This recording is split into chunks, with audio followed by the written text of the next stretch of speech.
பெஞ்சதுனால எனக்கு தூக்கம் கிடையாதுங்க ஐயா.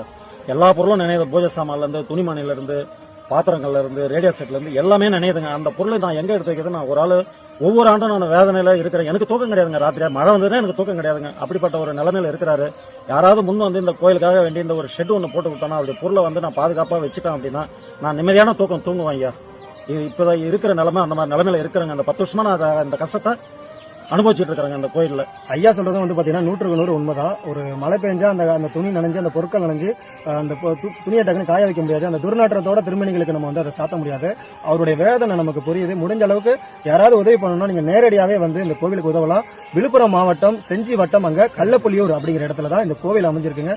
மிகவும் பழமையான இந்த கோவிலுக்கு பல தூண்கள் வச்சு கட்டப்பட்ட இந்த கோயில்களுக்கு இப்படி ஒரு நிலைமையாங்கிறப்பதான் நம்ம இந்த கோடிக்கணக்கான தமிழ் மக்களை நினைச்சா கவலையா இருக்கு. ஏன்னா ஒற்றுமை இல்லாதது இந்த மாதிரியான கோயில்கள் இந்த நிலையில இருக்க ஒரு காரணம். முடிஞ்சா ஷேர் பண்ணி அடுத்தவங்களாவது வந்து உதவி பண்ணட்டும். நேரடியா வந்து நன்றி.